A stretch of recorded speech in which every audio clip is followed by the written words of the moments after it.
everybody, welcome to Shifting Gears. I am your host, Clutch. What an amazing week for esports, making a great presence at E3, and then the Major League Gaming Spring Championship. History definitely was made. That was the goal, and we were able to do it. Tonight, I am joined by the one and only DB Wiggin, ref for Major League Gaming. Good to have you here, sir. One of those asshole officials. And one of my best friends. And also, joining us is Omerta, one of the event writers. Hello there. And later on, Tiberius Audley will be joining us to talk about League of Legends. They had a great showing live. I'm sure they had a great showing with the stream. And we'll talk about fighting games. Dylan, our buddy that was the event writer, is playing basketball tonight with his new league. So he was not able to join us, but we will talk about the winners for those events. They had a good showing. Wasn't as big as they thought it would be, especially for the West Coast, but they definitely made some noise and they had a lot of fun. So guys, first off, let's talk about E3. Maybe some of you watch the press releases and the press conferences. I was unable to watch those because I was too busy setting up, preparing for the booth that we had. But for any of you that didn't know, GameSpot and Major League Gaming, with that partnership that CBSI Interactive did, the GameSpot booth was in prime real estate in the West Hall of E3. You had two halls. You had the West Hall and the South Hall. The West Hall was more the hardware, peripherals. You had the huge Xbox, Microsoft booth, the Sony booth, and the Nintendo booth. And when you entered that hall, you had the GameSpot MLG booth right when you entered. So it was a great place to be. GameSpot hosts a live stream where they talk about all sorts of different games that are coming out and interview different people, different developers and celebrities. And we were right next to them, and it was set up with a stage. It was a caster desk, and we had multiple PCs set up and also a console game set up for the different days that we had to show the world what esports was all about. It was the esports showcase. I got to host all 3 days. I got to cast all 3 games that were there, StarCraft 2, Mortal Kombat, and Call of Duty. It was a blast. Had a lot of fun. Got to interact with some celebrities. I met Joshua Gomez from Chuck, which is one of my favorite shows. He was super nice. Met him and his wife and some other people. So when it came to E3, esports was there, and it made a great showing. The Shoot Mania thing that happened on the press conference, I'm not exactly sure how it went. I heard things like, oh, it was cool to see, it had some issues. But for us to be there and for people to walk around and see that MLG was there and they could hear the matches and be enthralled by what was going on, it was awesome. It really was. I had heard that the event itself was lackluster compared to other E3s. The booth atmosphere was nuts, especially during the really hype sessions of the different games. For us, for the E3 esports showcase booth. But the other booths, the atmosphere was just crazy, man. Activision had this wall, it was like half of a football field with a giant screen that was showing off Black Ops 2. Nintendo had a really nice setup. There were hardly any lines to play the Wii U. They had different stations. And so the setup was really, really intriguing. And there's even a video of me dancing to the Rick Rolled song for Just Dance 4. That was a lot of fun. That's up on YouTube now. Thanks, Fabled Foe, video switcher that we had in E3 for recording that. But I didn't want to wait in line to play any of these games, especially when I'm working the event the whole time and I have an hour to walk around and see everything each day. It just wasn't something that was going to happen. The event itself feels bloated. It feels there's a lot of hype, but not enough substance.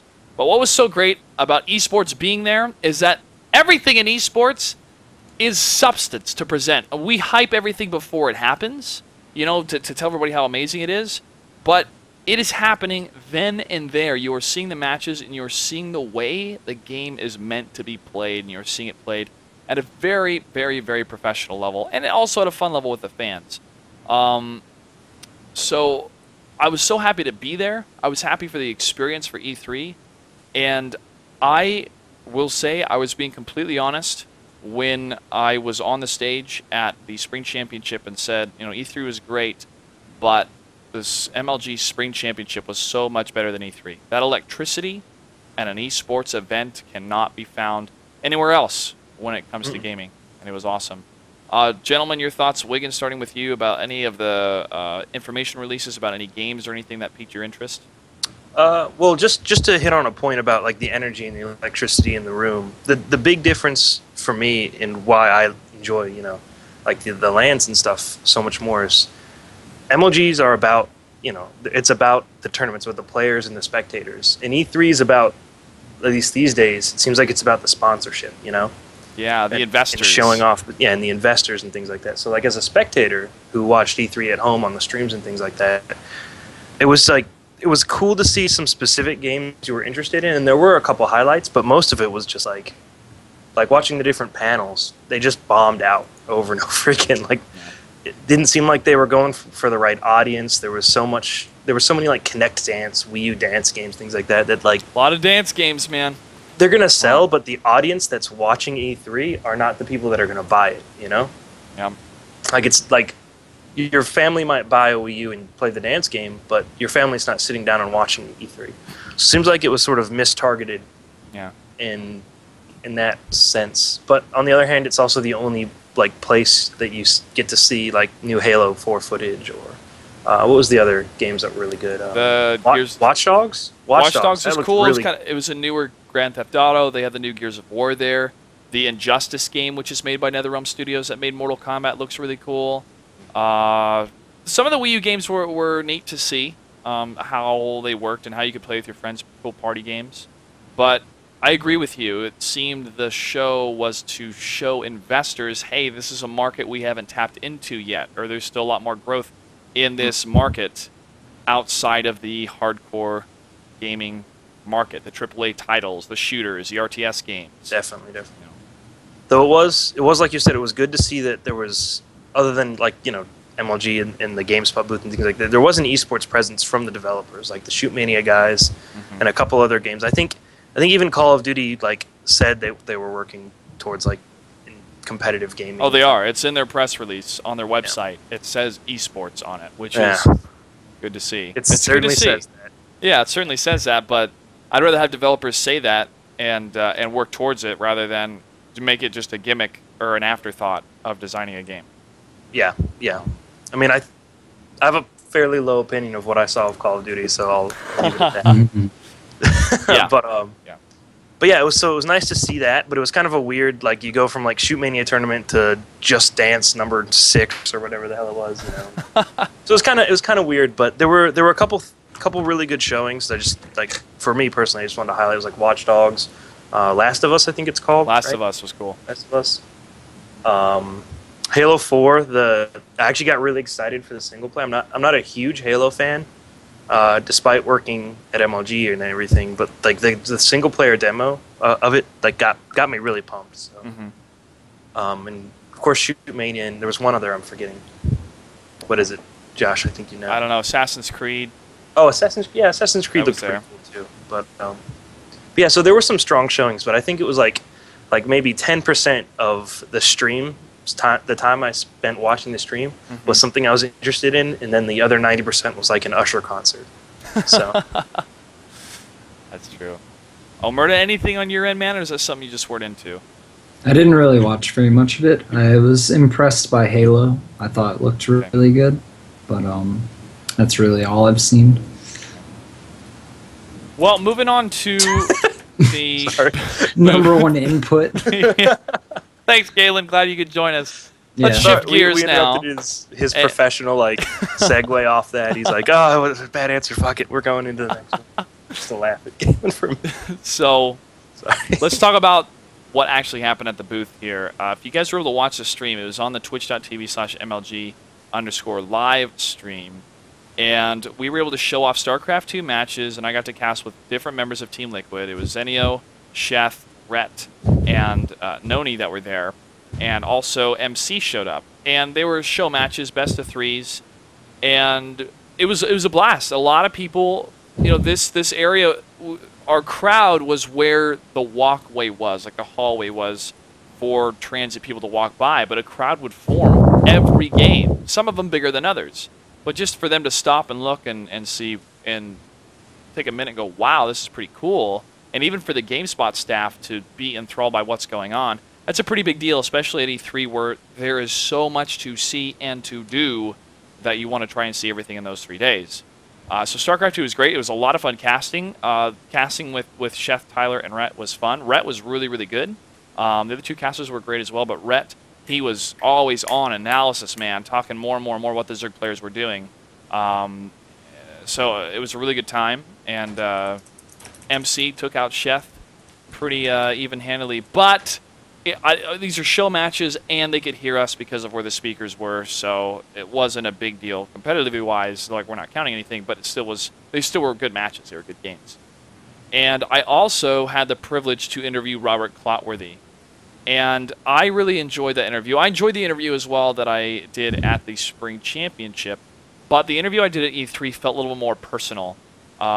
Because we didn't have like a time limit, and League of Legends was really loud when he was getting interviewed, which is kind of funny, but it was so cool because this was a man whose work I had been inspired by since I was young, since I was 13, 14 years old.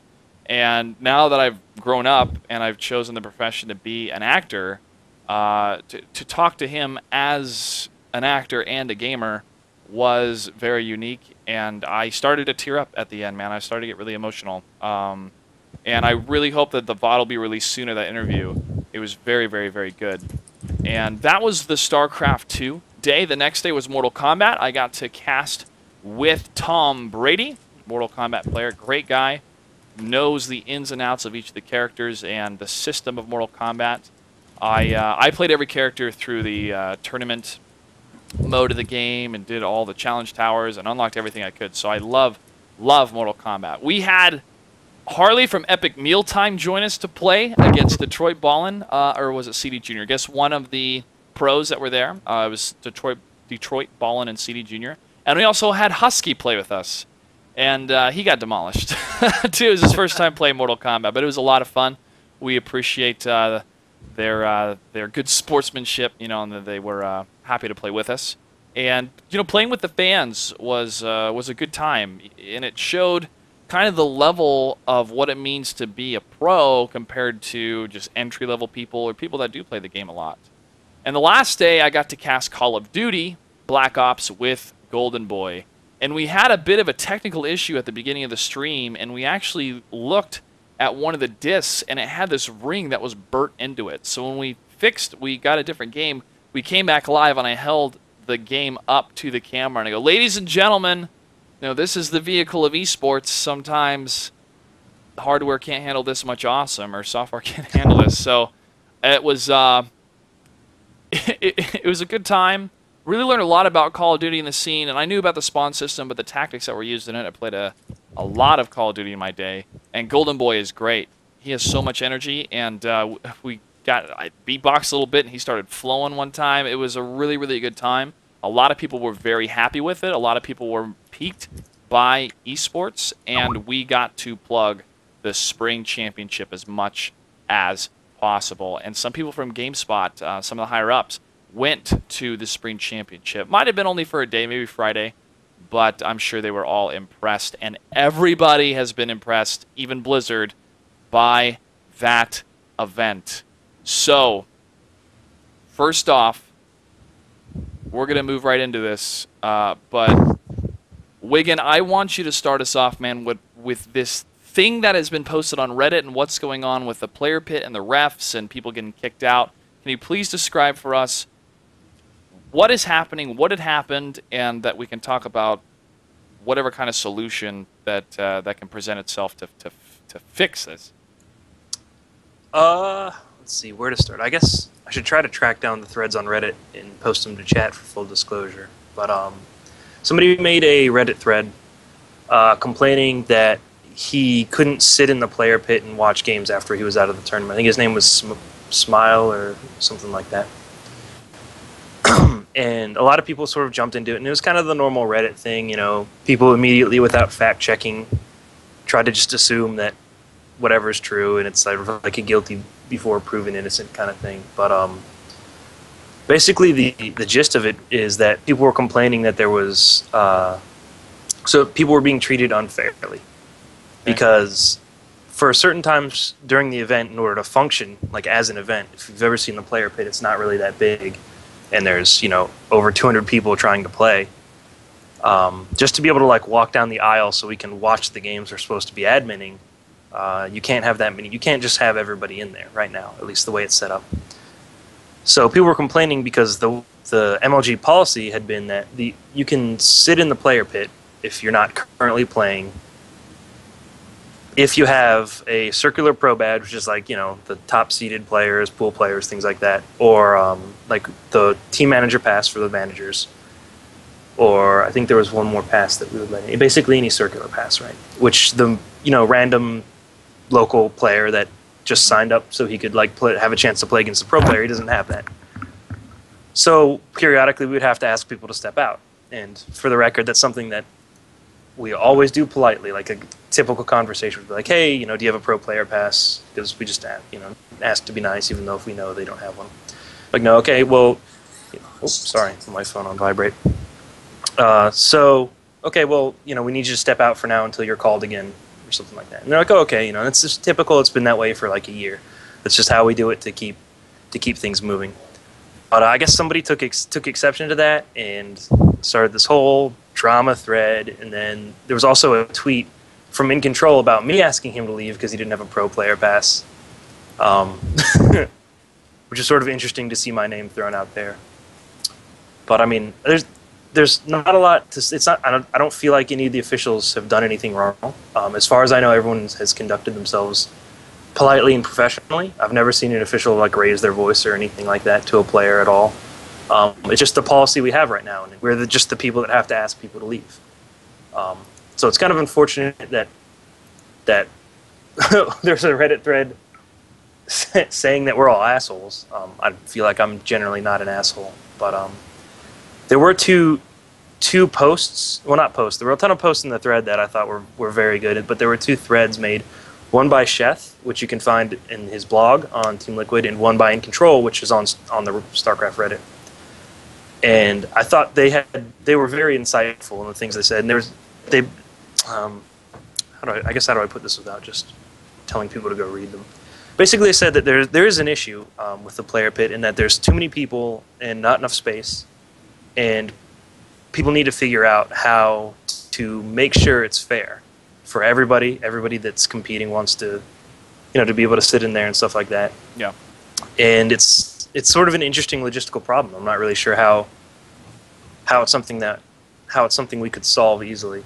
I mean, like, I'm just a floor ref. I don't make any decisions. I have a couple ideas that would help, and that In Control is mentioned as well. Mm-hmm. Like just extending the space a little bit so people can sit down and actually let us walk through. Because the problem we'll have is, even if it's just the pro players in there, they all want to watch certain specific players, for example, and everything gets bunched up. And even with just the pool players in there, like sometimes it's really generally difficult to work to get down to your station to walk through these paths and things like that. So I don't think the solution definitely is not that we just let anyone in right now as it is. There definitely has to be something figured out.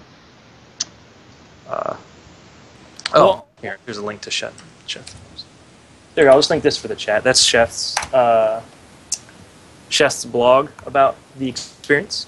And I think the big thing about the Reddit thread that I would say was that people definitely are blowing things out of proportion, as Reddit is wont to do. Yeah. It's not like it's this terrible situation. It's the same thing people have been doing for a year now. That mob mentality, a bit. Yeah, but hey, what are you going to do? I'm not sure how much I can go into it without, like, I guess later on we're going to answer questions. Like, ask me questions about it, because I don't know how much I can really go into and how much people know because they weren't there. Yeah. I think that's definitely a big problem with like this thread, is a lot of it's people that weren't there and they'd have no idea what's actually what the situation actually is. That's why I didn't even want to read those posts or quote them and say, hey, this player said this, because one, it can be taken out of verbal context, because sometimes what you write down and what somebody else reads can blow it out of proportion.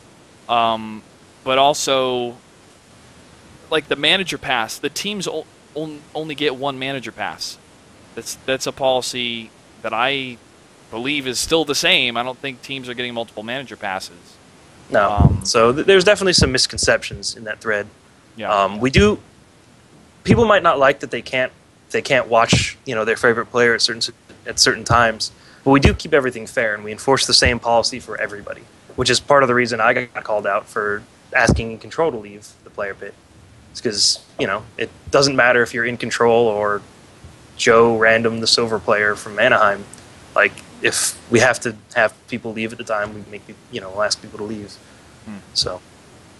Yeah, and I mean, the people that are complaining about the Koreans that get to stay in there, they have a whole different pass and a whole different set of privileges than the other players, and I don't think it's necessarily unfair, but people see that as being unfair. Like the pro player pass they get allows them more access. They can go backstage and they can stay in the tournament area as long as they want. Yeah, and I can see people like being concerned about that. Like, oh, we shouldn't treat people differently. But like, in all honesty, it's a logistics and like a language barrier thing. Yep. Like, it'd be impossible for us to communicate to them where they need to be when they need to be over the course of the weekend if we can't keep them all together. Together in a central location.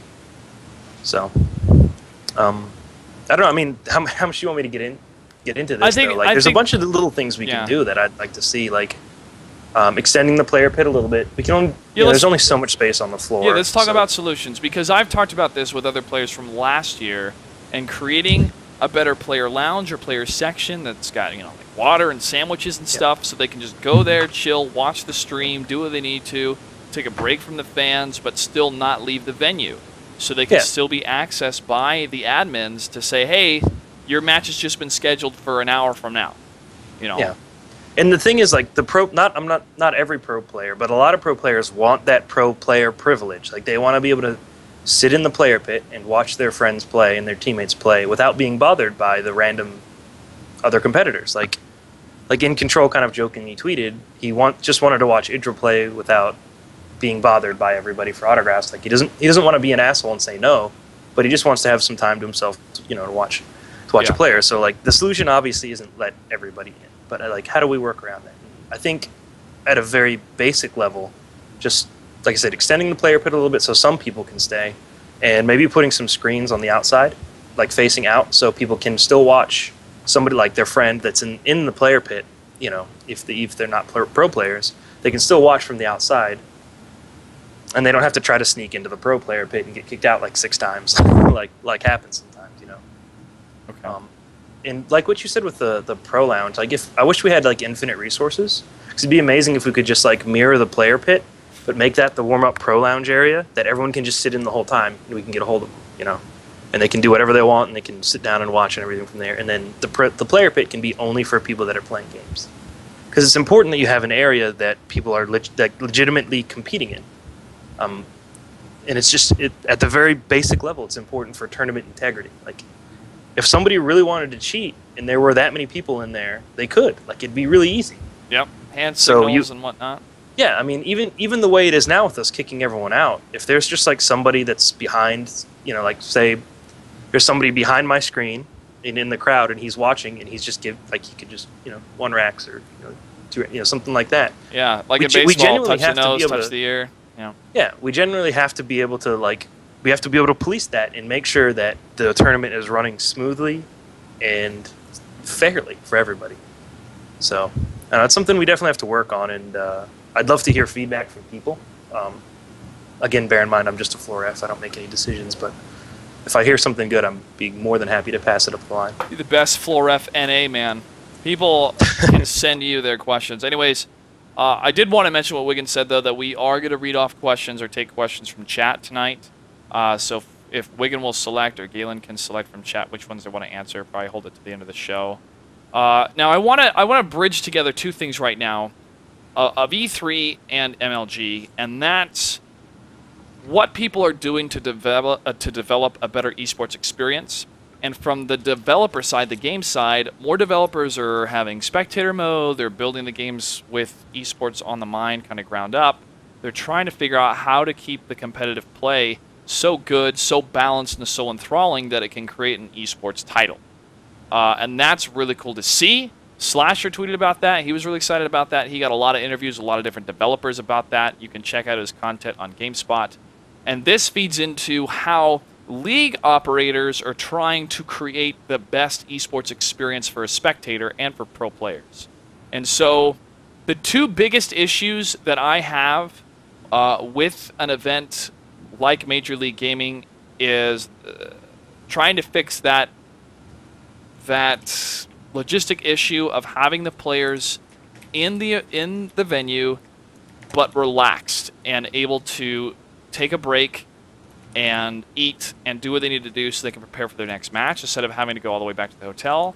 The second thing is there needs to be a better ceremony for the winner at the end. And Wigan, when you brought up unlimited resources, that's so true. Like, everything is on a budget. Everything is on a budget. So those are the two things I can think of that immediately need to be improved upon. But you and I are not the ones to make those decisions. We don't have the money. We're private contractors, you know. But if we did have unlimited funds, those are the first two things I would address. But we had a lot more chairs. I was happy to see that. Real happy to see that. Galen, you are there in and out riding and stuff. Do you have anything to add in that kind of scenario before we move on? Just as far as the whole like player area / pro area. Yeah, do players come to you and say, "Man, I wish there's a better place that I could just sit down," and stuff like that? I mean, they haven't come to me personally, but I mean, I've read people talking about it, and I'm actually surprised MLG hasn't come up with a way to, you know, add that into the entrance fee. I think that they could, you know, allow you to purchase like an extra wristband or something that would give you access to a pro player area like you guys were talking about. And then obviously the people who are invited and or seated in would get that already, but the competitors, like ones like Smile, who are complaining, like if he wants to be able to get into an area to watch games and not worry about getting hassled, then, you know, pay a little bit of extra money and we provide that area for them. So I mean, that's the solution I think I would come up with. I don't know how feasible it is, but I think that makes the most sense. Okay. Okay. Well, what about the matches themselves? I know I came to you, I think on Friday, and you were emailing some of the different people on MLG to talk about different players' stories. What kind of stories happened that we weren't able to see on the red or blue stream? Or even just the red stream? Some of these games. I didn't really get to. I don't know what's being streamed all the time because I don't ever get to watch the streams. That's fine. So, just tell us what was awesome then. Yeah, Suppy was definitely sick, dude. Like, I watched that guy play a bunch of his matches, and he's really, really good. Like, that guy is very, very good. And I talked to some of the people from Check 6, and they were telling me how he is now their team manager, and he organizes all their practices, like sends out newsletters for the team. Like, he is basically like the leader of Check 6 now. So he came out and played really well for his team, had the best finish by far, which was cool. And I think the one that everyone got to see, though, was Vibe. I mean, that guy played super well, too.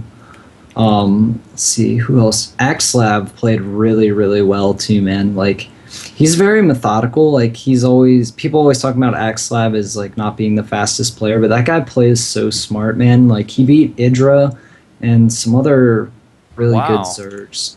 Yeah, like Axlab beat a lot of really good people to get deep in the tournament, made it to the championship bracket. That's awesome, man. Proud of him. Yeah. I've worked with him at the last two spring arenas to do replay analysis and to have fun with the crowd and the community, and he's a really, really good guy. We have good conversations, and he really knows the game. So I'm really happy for him. Yeah, and then there were a lot of early exits that were kind of surprising. Like, Jinro lost in round 1 of open bracket, I think, and then ended up getting eliminated like in his second match, I think, of losers. So players like him, and then I think one guy, was this Beastie Cutie's first MLG? Do you know, Dave? Do you remember? I don't think so. He's been to once before, I'm pretty sure. I've heard his name before. Okay, yeah, because, I mean, he's like... That's the first one that I can remember him at, but I... Yeah, that's what I thought too, but, I mean, Beastie Cutie, that guy is like the best Terran in Europe. Some people say like he is a tip-top European Terran, and he did not get very far at all. So that was kind of surprising. And I think another player that a lot of people were looking forward to seeing was Desro, because Desro has been in Korea for a while now, training and practicing, and he had a pretty disappointing performance as well. I think he got out like second or third round of losers bracket. So those are kind of the things that stick out to me. Just in general, there was a lot of foreigners did very well against Korean players, and going through the open bracket, there were a lot of foreigners that got in very far. Fitzy was another one. Oh yeah, Fitzy yeah, did completely really well. forgot about Fitzy. Yeah, Monster.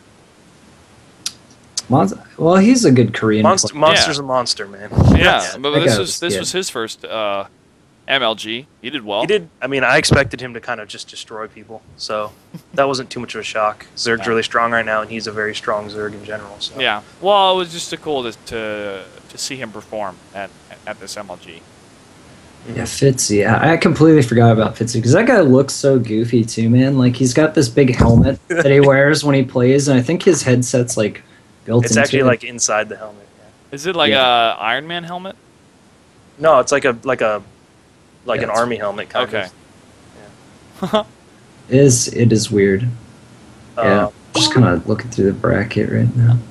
Yes, dude, Suppy be just saying Infinity 7 in general, like did pretty well. Yeah, Insure I think got pretty far. Can't remember who else from Crazy Moving did pretty good. I'm sorry, Slayer's Jessica just sent me a message. She said DRG's so imba.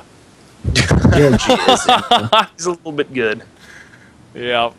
I'm trying to think of some other cool stuff. Just Sase in general, his run was like amazing. I think people only got to see on stream sort of the later half of it.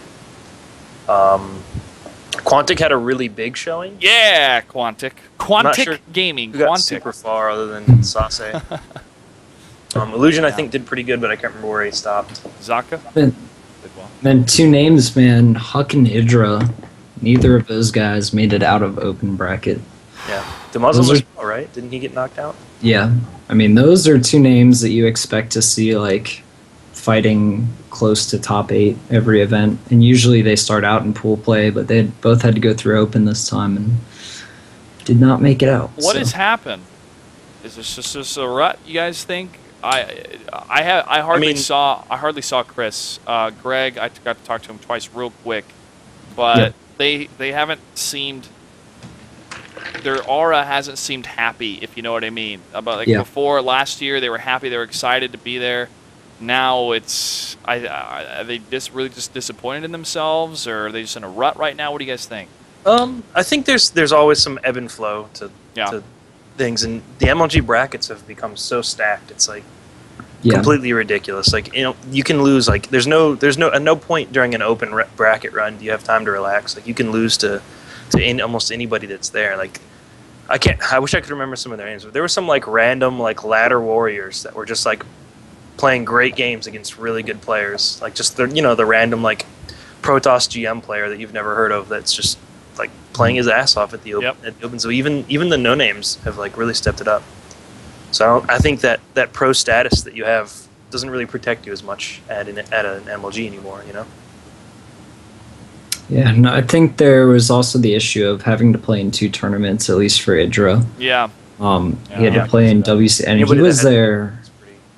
He was there it was either Friday or Saturday. He was there until like 2 in the morning, which he's definitely not used to. When he comes to MLGs, he's used to like playing in pools and getting out of there, playing 4 or 5 matches and getting out of there at like 10 or 11 o'clock. And he was there playing all night, man. So I'm sure he was pretty exhausted for that. Yeah. Yeah, that was definitely a rough run. I don't think anybody was really ready for how hard that was going to be, both from running it and from playing in it. It was pretty hectic. I think the word I heard most to describe Friday was a clusterfuck. Yeah. So. Man. And I also think, Idra had one really good series. He beat Tails in the losers bracket, and I think that like took it all out of him. Like he lost his next match to sleep in like 10 minutes, which ZVZ's kind of dumb, but he just seemed exhausted. Even like during that game when he had like held Tails' last attack, he just looked exhausted after the game. So, yeah, that's all I got for that. Yeah, the only reason really I wanted to talk about that is the player's health, medically and physically, is so important.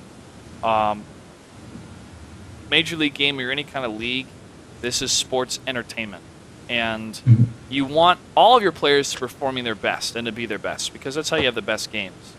And I want the United States players to do very well, along with any kind of player, but that foreigner hope, that even the European players, that hope that really builds the American audience at an MLG is really cool. Especially if you guys remember when Huck won Orlando last year, was so huge when it came to the story, what it meant to the game, what it meant to the not rivalry, but the kind of division between the Koreans and the foreigners. And when Koreans just continually win and win and win over and over again, it turns into this like, well, we'll never get to get out of this, and it's always going to be Koreans. And you keep hearing that talk all the time. But Stefano and Sase, I have to say, performed pretty good, especially Sase. Sake too, man. Yeah. Well, we'll talk more about StarCraft 2 later on. I just wanted to get a sense of the players. You guys got to interact with a lot of them out in the pit, which is different from the stage, which is what the stream sees. But all in all, especially the attitude of everybody after the event was done and interacting with some of the players, they had a good time. And the event was very memorable for them. Maybe not in wins, but as far as being there and participating is a very big deal. And just to witness the transition of the Kespa players over to StarCraft 2 on Saturday night was pretty cool, especially knowing the history of Idra and how he had been over and played in Korea years ago. So right now, we're going to shift gears here and talk about fighting games. Unfortunately, Dylan was not able to join us tonight. He covered those during the event. The crowd was pretty good. They had I forgot how to pronounce them, the horns, the vuvuzelas. God, yeah. I wanted to go over there and just like... You know what remind me of? It reminded me of Game of Thrones. Whoever's blowing that horn! The last episode. Yeah. But those two of them, I didn't mind them too much. They weren't too bad. It was surprising at first. And then Mr. Bitter's like, yeah, the vuvuzelas. I thought, those are from the World Cup, man. Oh, could you imagine a whole stadium full of those? No. Anyways, the West Coast, there was a lot of hype for fighting games coming to the West Coast. There were some people there that did get hyped, but it wasn't as big as EVO or other events. Still, it was a good event. They had some great matches, and watching the casters go crazy watching these matches, especially Tom Brady for Mortal Kombat, was great. I thought Golden Boy did a great job from what I saw hosting. He is the face of Sony, the different Sony games that are coming out. He's been there for the different exhibitions. So very cool to see him do some great work and really hype the crowd.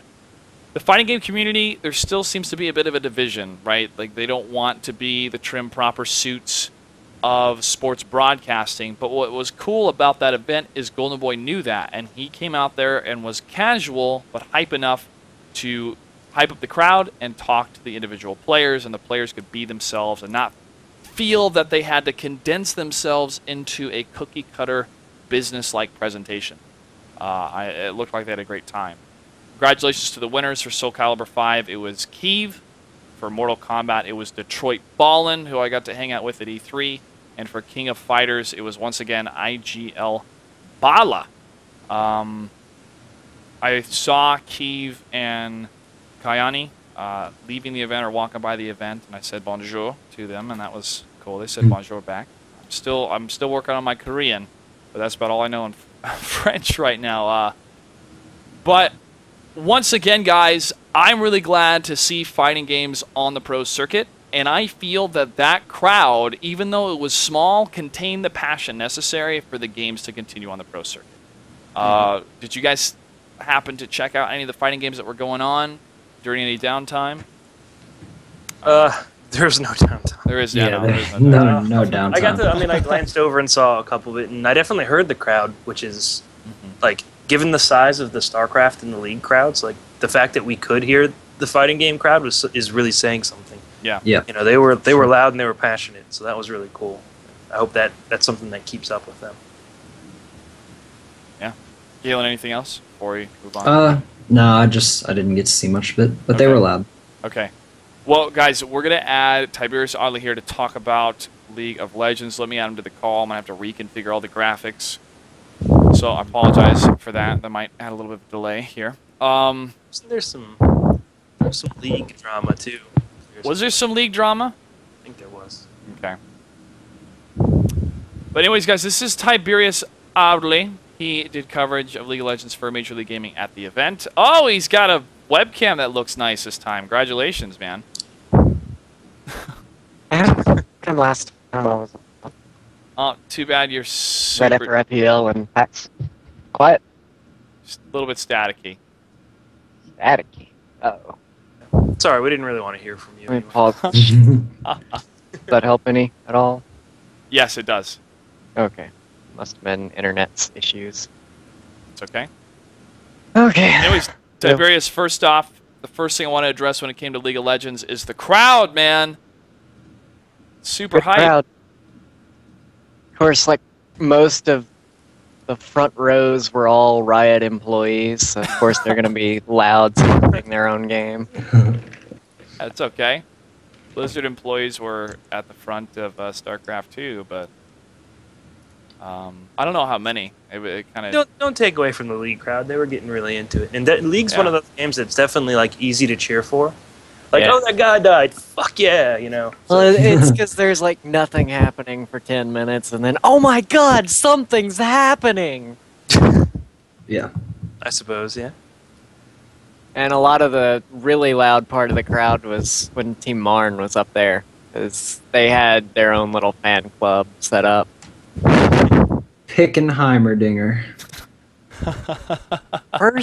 First pick Heimerdinger for a support pick. Yeah. support Heimerdinger. Yep. Really?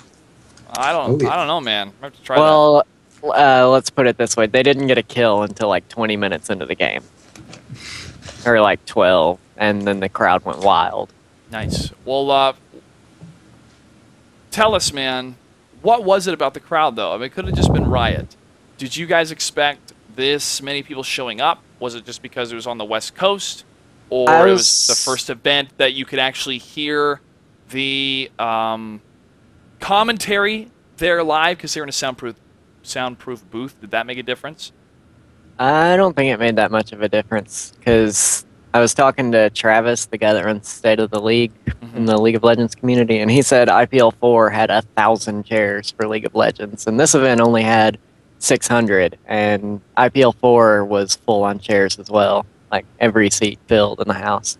So it was a pretty normal sized crowd, and IPL 4 is even louder because they gave the crowd beat sticks Thunder to just sticks? play around with. Crazy. Wow. Well, in I the think show it's just notes, everybody loves League. Yeah. They embed their stream Everybody on has the a game. love-hate relationship. This is true. So, top 4 exact repeats of IPL 4. Is this going to stagnate the storyline of League of Legends? I mean, with the amount of teams compared to the amount of individuals playing StarCraft 2, is there less storyline there, or does that not matter? I actually think it's a huge surprise that the top 4 repeated, since there were so many roster changes between this event, because Okay. Dignitas's top laner went to CLG, although he wasn't at MLG Anaheim because he has school. So they had a substitute playing for their top lane, and Hotshot GG has moved to jungle, where he performed really well this weekend, even though he was getting a lot of criticism for online performances. Mm-hmm. TSM hasn't had any roster change since IPL. Okay. And they won. Yes. And Team Dynamic, although they're not the same name as the team they competed as in IPL 4, it's still the same roster. And they finished 4th, just like at IPL. I love that eagle painting behind you. Yes, Yeah. that was You should put it on a T-shirt, man. You could sell that, just like those wolves. that was a gift from an ex-girlfriend. Wow. She painted herself, Yes, yes, she did. and you kept it. Yeah, Okay.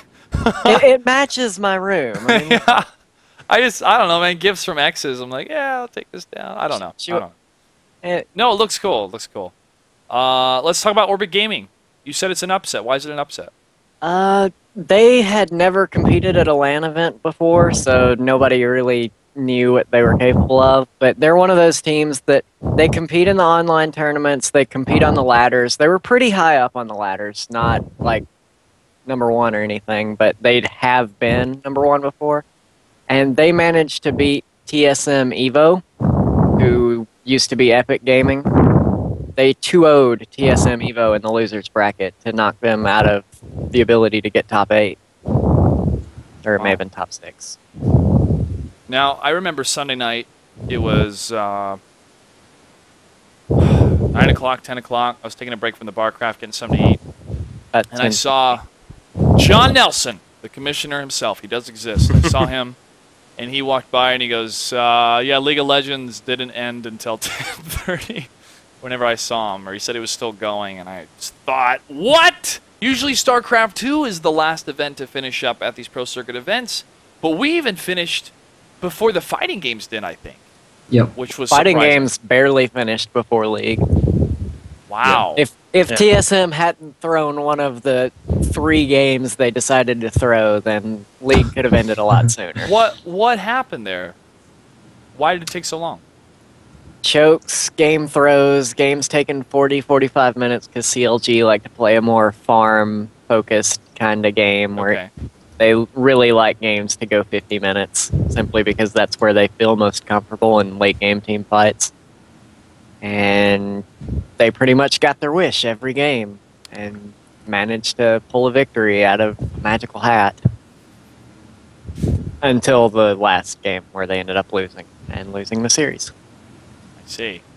Now, what is it about Team Mern, MRN? Team Marn, some of the people may know Marn is a fighting game competitor, Okay. and he had a bunch of friends from the fighting game community make a team and get to compete in MLG Anaheim. DJ Wheat is also technically on Team Marn. He's like their coach or something, I don't know. Okay. But they managed to get to the second winners bracket round where they had to face Team Solo Mid.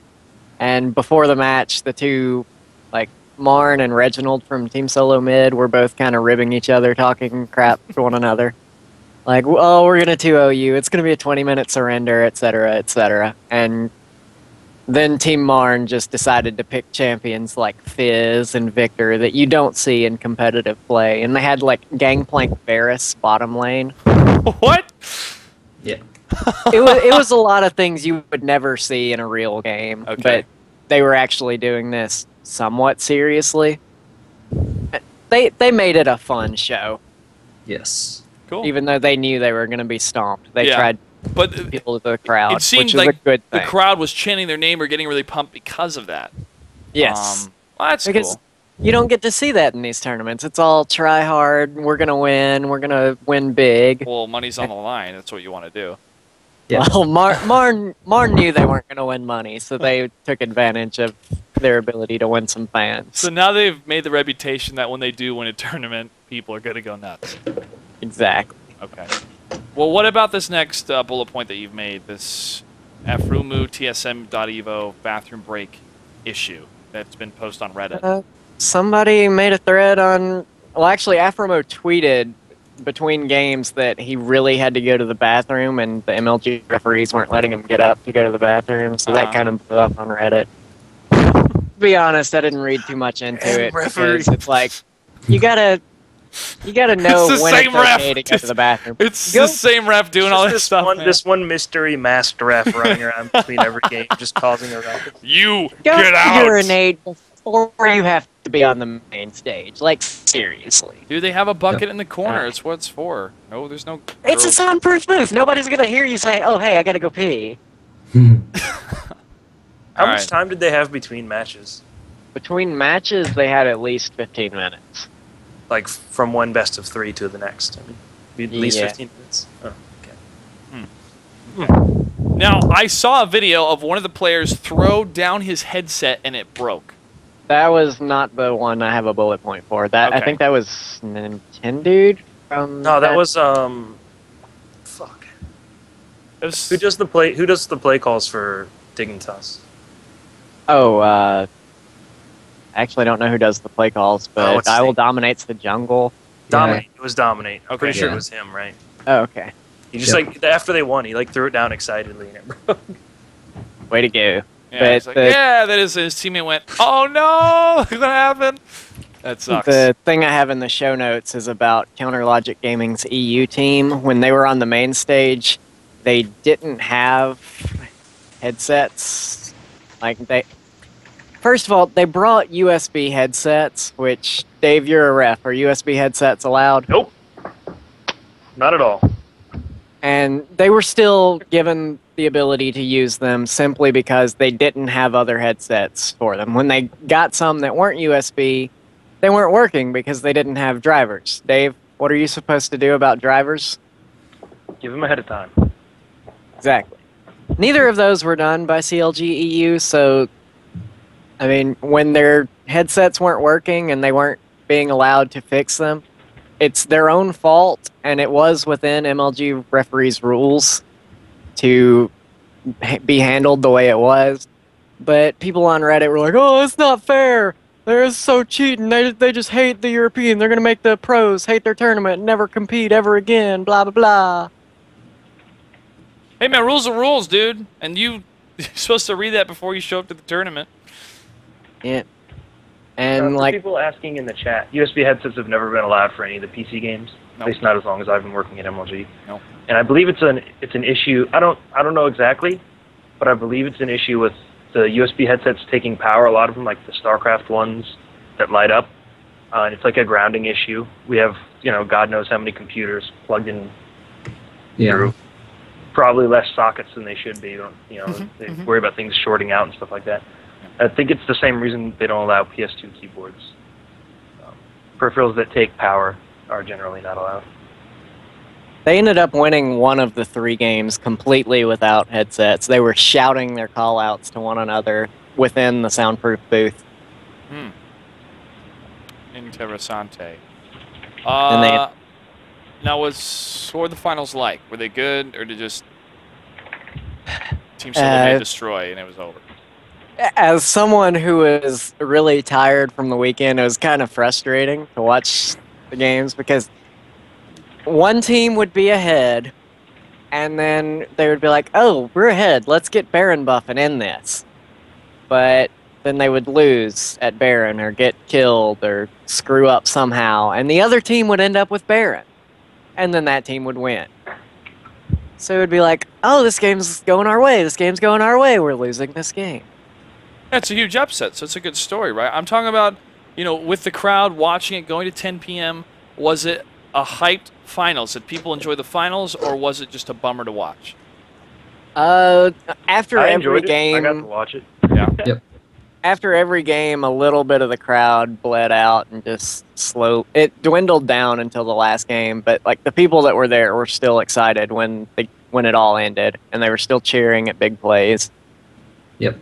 But it just kept getting smaller and smaller. How late did it go again? Like that just Like 10 it was 10:30. 10:15, 10:30. people shouldn't read too much into that. I mean, that's just what happens when it gets late, especially Started at 4:30 or 5. Sunday night. Yeah. Cosplayers showed up. That I was actually expecting more, maybe World of Warcraft people showing up since there's no BlizzCon to cosplay for some reason, thinking, hey, there's a dance contest here, right? I'm like, sorry, I already won it, guys. Go home. I think Lita's backflip on it. Maybe. Yeah, that was awesome. He's a nice guy too. All of them are really cool. Got to hang out with him afterwards. You had that girl dressed up as Vayne that showed up that said League was better than StarCraft 2 with the sign. What? And she's a community manager or something for the forums. I didn't see that, so Yeah. I have no idea what you're talking they about. they boot her away, and then somebody made a sign for StarCraft 2 that said "Let's love all the games," which was cool. You had other people dress up. I thought that was neat. You know, people that dress up, it's a little bit more of a celebration for them. It's nothing that I mind at all.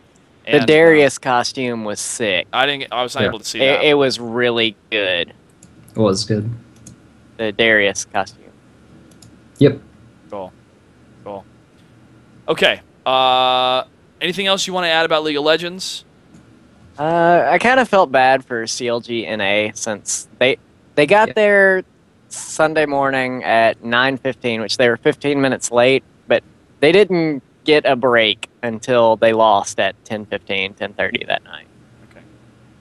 They What did played you- for 13 hours straight. What did you think of GameSpot's coverage for League of Legends? Were you able to see any of it?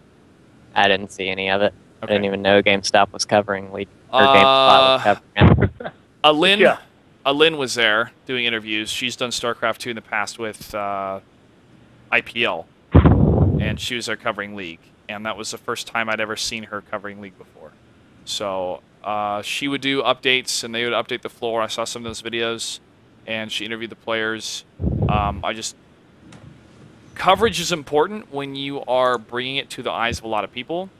And the good thing about Slasher is he has been inside esports for years, right? Like, he knows a lot of people. And Yeah. so Chobo Peon has been writing for StarCraft 2 for a long time. Alin, I'm not familiar with her career, and I wish her the best of luck in all of her coverage. I just was like, oh, okay, this is who's covering League of Legends now. That's cool. And then moved on. It wasn't like, oh, that completely makes sense, or I knew who was covering it. I was just a little bit surprised by that. So it's great. I just MOBAs are huge. They're getting bigger in Korea, and the tournaments draw a lot of numbers. So as long as GameSpot covers it well, it'll do well. To a lot of people that are not as familiar with that type of game, especially when it's kind of a grassroots built-up game like League of Legends, you know, free to play online. You don't buy any physical copies in stores. Riot had more of a presence, I think, at PAX than they did at E3. Probably. Well, the USA or North America qualifiers for Season 2 championships are going to be at PAX Prime. So it's going to be really big at PAX this year. That is cool. That's cool. Okay, guys, we're going to take a break. We come back. We're going to talk about crowd of StarCraft 2, interviews that happened, WCS US Nationals, Kespa, Spring Champion, DRG, and we're going to take your questions and add a couple more people into the call that wanted to call in. So stick around, guys. This is Shifting Gears. We will be right back.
Welcome back to Shifting Gears. I'm your host, Clutch.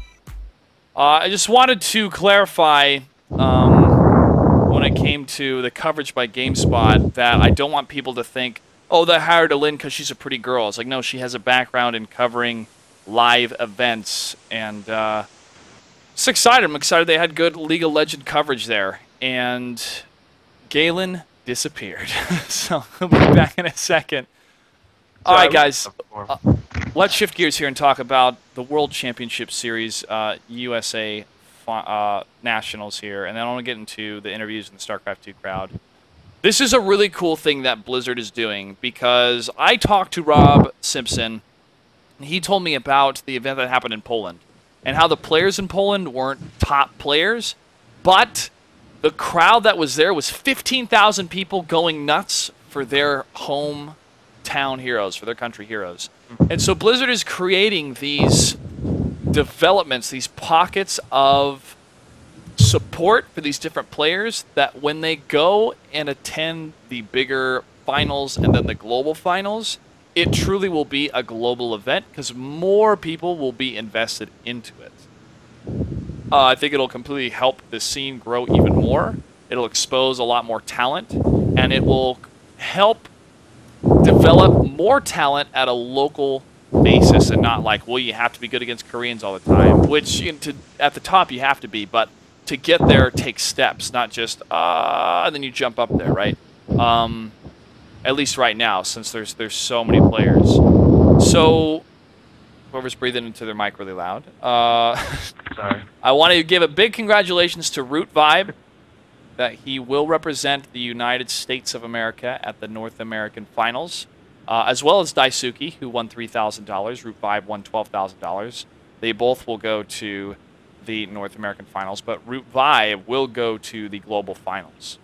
Your guys' thoughts on the World Championship Series, starting with you, Galen. With me? I think that the people everybody expected to win did not even come close to the finals, which was kind of interesting. I think a lot of people looked at that lineup and they saw people like Sheth, Idra, I'm trying to think of the other bigger names that were in there. But that's who everyone thought was going to win and or get to the finals, and they didn't. And we had to sort of upset players make it in, which was really cool. And I thought it was funny that Vibe admitted that he had just been playing a lot of Diablo 3 lately, because I used to watch his stream a lot, and on Team Liquid for the last like 3 weeks he's been doing like nothing but playing D3. Yeah. So that was funny. Yeah, so he did not come to the event super practiced, at least not grinding ladder. I'm sure he practiced with teammates and or friends, but and still came out and played really well and won. So congratulations to him. Yeah, and they were good games to watch. Daisuke, I was impressed by him as well. Insur, I saw a little bit of, not a whole lot, but to recognize Root Vibe from the past MLGs, seeing him in brackets, and then to see him again play on the main stage and then get interviewed, I thought was really cool. Really cool. So I'm really grateful that Blizzard has developed this. I think it's a really, really good thing, and it's just going to continue to foster growth in esports on all levels, and they're really excited about it as well. I got to talk to the different employees and the people that I interviewed about it. The next thing I want to bring up is the crowd for StarCraft 2, and there was some concern, especially Saturday, where was the noise? And in my opinion, there were more factors that divided the crowd than have been at previous pro circuits. Number one, people playing Heart of the Swarm. Number two, the featured station had a lot of really good matches and a lot of people down there in the open bracket that people wanted to see play instead of what was happening on the main stage a couple times. I remember going out and looking at the crowd and probably seeing a third of the people that were at the main stage area watching what was going on at the feature station. So that was pretty cool to see. But because of that, it's technically quieter because you have less people at the main area. But there were so many chairs there, and it continued to build as the games and the players and the rivalries were kind of building up on the main stage up until Kespa. Man, I don't know if everybody like made some sort of agreement before that we're going to save our energy for Kespa, but everybody was there at the same time in the same place to watch that event, and the crowd was nuts especially for the finals as well. Did you guys have any concerns about the crowd? Did you hear anybody like, wow, they're kind of quiet? What are your thoughts? I didn't really. I mean, it's kind of like the difference between like shouting in a small room and shouting in a large room. It sounds quieter in the big room. We just had so much more space devoted to the crowd, and with the chairs, everything was way more spread out. So it seemed like less until people like you said, like the Caspa thing, until everybody really got into it. And like you said, I think Heart of the Swarm and the other featured stations were a big factor. And it's not like when you have pool play and stuff like that, people aren't as likely to get really into it because, you know, there's no, like, the tournament's not on the line. People aren't like that close to being eliminated, right? If it was like that at the end of the day, like during the Caspa tournament at the end, like Sunday, stuff like that, I would have been concerned. But to be perfectly honest, I think there were people who were like, "Oh, the league crowd is louder than the no, it wasn't. It really wasn't. No. I don't know if the crowd in general was great. Like Anaheim's always great. So. Yeah. Though it was kind of interesting to see Saturday when I think a lot of people were waiting for the Caspa tournament because like an hour before the Caspa tournament, you just saw like floods of people coming into the venue and, you know, trying to find seats, standing around, trying to look for places to get near the main stage. So that was pretty cool to see, just like suddenly, all these people coming. Galen? Yep. And there were definitely fan favorites in the StarCraft 2 community, and when those players were on stage, the crowd was as loud or louder than it's ever been. Like during Marine King Stefano, the crowd was like absolutely insane, like so loud. And then, you know, obviously during the Casper introductions and the Casper games, the crowd was really loud. And, you know, whenever DRG or Marine King or Stefano or, you know, all of the fan favorites were playing, the crowd was loud. So I wasn't disappointed at all. The only time I noticed the StarCraft crowd being quiet was Friday night after they told everybody to leave, and then they were like, "Oh wait, we have 2 more tournaments," and they had like. Oh 10 yeah, that people was. in I the don't know crowd. what happened there. That was kind of weird. Yeah, I made the announcement afterwards. Like, hey, can you tell everybody to stay for the WCS stuff? And I went, yeah, sure. And I stayed for a while, but it's starting to get really late, and I needed to get a good amount of sleep. They did like the whole sign off on the stream on the main. Like, hey, we're done for see you guys tomorrow, and then like 15 minutes later, after everyone was just like, "Oh yeah, we got 2 more." It switched. That was red. Oh. Red signed off, and then it switched over to blue, and they were pushing blue out to the main area. So that's what happened backstage. So yeah, But I think when they pushed to blue, it was just like the splash screen, like the end of the day splash screen, for like 15 minutes. There wasn't anything actually up there. So people just assumed we were done for the day. Yeah. And then there was like Puckett's voice. You guys, we have 2 more awesome matches coming up. Well, they couldn't push the matches that were occurring right when it switched over because they were taking place either in the pit or on the feature station or whatever. Yeah. We can't show that, so they had to wait till the next match. It was just kind of a weird, funny moment where like, everybody assumed that we were done for the day. That's kind of the timing. Didn't know when the tournament was going to end, I guess, but that was kind of funny. I stayed as long as I could, but like I said, man, I had to get some sleep. So they were there for a while. I heard that the casting by Robin Husky was pretty good when they were delirious casting. Yes, it was pretty fun. A bit. Some of those guys were pretty tired. Like at one point, you could tell Tasteless was just like. Oh man, he was very tired. Very tired. There is a video. There's a couple videos on YouTube, and those videos give a better sense of what the crowd was like than the stream videos, because I believe the crowd microphone is only at the stage, and they don't have any up top of the rest of the crowd. And the crowd went a ways back and was wide as well.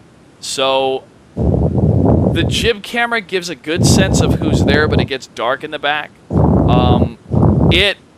Let me tell you, standing on that stage multiple times and hearing them cheer was amazing. It was close to deafening. And I implore everyone that's watching this that if you want to have a better sense of what the crowd was like, watch those videos on YouTube, and you can hear them go nuts to where it almost drowns out the microphone, and all you hear is that like 2 or 3 people cheering next to you in this really loud kind of sound. because it can't pick up anything. So it's so loud. Okay, so moving on from the crowd, I thought they were fantastic. I thought Anaheim really showed up for Kespa and for the finals, which usually that's when all crowds are the loudest. But factoring in the division that occurred, because there's other things to do with the pro circuit, I thought they did amazing. And anybody that worried about, oh no, StarCraft 2 didn't show up, League's louder.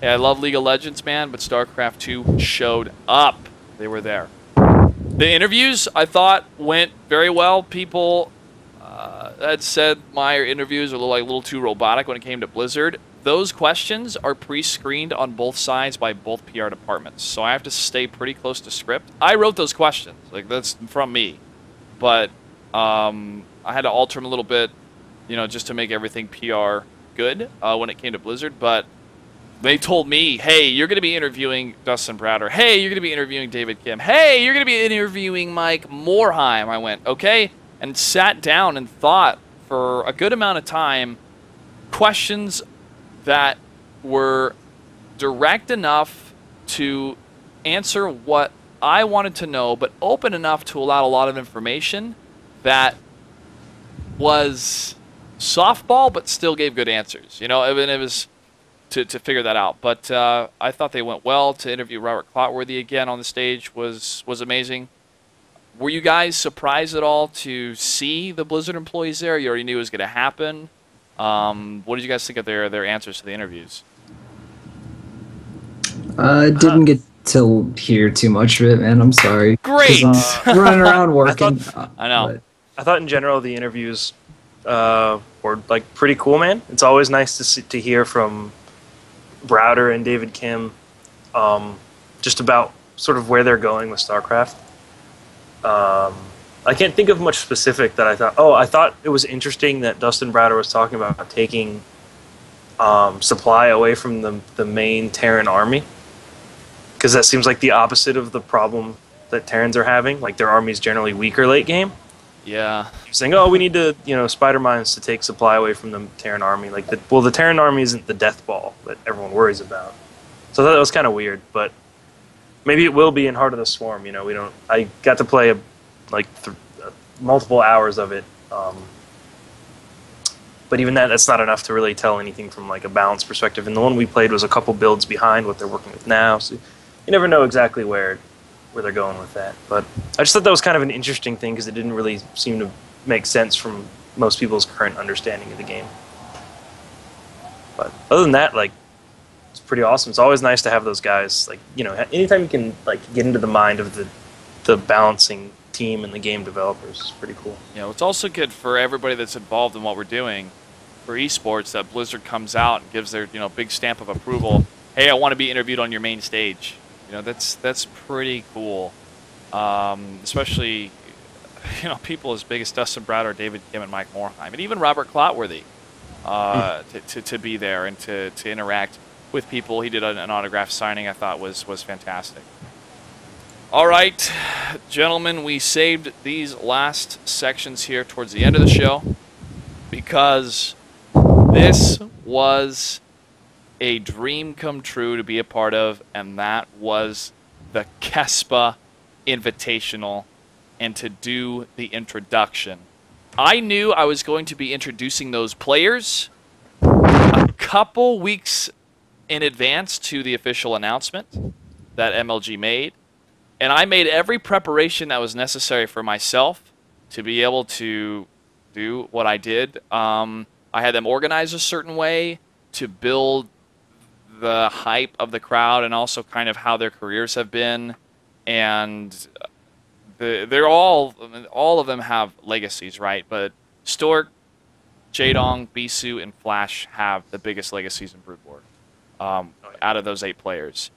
And how we did it on stage, I had to coordinate with the executive producer and said, okay, this is how it's going to happen, because they're trying to figure it out. And I went, no, they're going to do this. They're going to walk across the stage. They're going to have their moment on stage.